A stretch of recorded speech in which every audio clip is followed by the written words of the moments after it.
Solve பண்றது அப்படிங்கறது வந்து இப்ப பார்க்கலாம். இதுல பாருங்க எப்படி கொடுத்திருக்காங்க அப்படின்னு. மேல வந்து 3 ரவுண்டு 5 ரவுண்டு அடுத்து 7 5 3 கொடுத்துட்டு இடையில வந்து நம்பர் கொடுத்திருக்காங்க. இதுல வந்து என்ன செஞ்சிருக்காங்க அப்படிங்கறது நல்லா கவனிச்சு பாத்தீங்கன்னா தெரியும். இதுல வந்து பாத்தீங்கன்னா என்ன பண்ணிருக்காங்க அப்படின்னா, அதாவது வந்து 4யும் 2யும் இந்த 2யும் வந்து பிளஸ் பண்ணிட்டு 2ஆல வகுத்துருக்கு. இப்ப 2ஆல வகுத்தா எவ்வளவு அப்படின்னா 3. அதே மாதிரி வந்து 5 3 கூட்டினா 8, இது 2 கூட்டினா 10. அப்ப இத 2ஆல வகுத்தோம்னா எவ்வளவு அப்படின்னா 5. அதாவது சென்டர்ல இருக்கிற நம்பரை விட்டுட்டு மீதி எல்லாத்தையும் கூட்டி எதால வகுத்திருக்காங்க அப்படின்னா 2ஆல வகுத்திருக்காங்க. அப்ப 6 2 கூட்டினா 7, 7 2 கூட்டினா 9, 9 3 கூட்டினா 12, 12 3 கூட்டினா 15, 15 ஓட 1 கூட்டினா 16. 16 2ஆல வகுத்தா வந்து எவ்வளவு அப்படின்னா 8.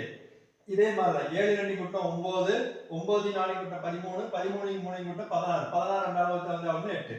அதே மாதிரி இந்த 2 கூட்டி வந்து எதால வகுத்துறீங்கன்னா 2ஆல வகுத்துறீங்க. இப்போ 9 3 கூட்டி 2ஆல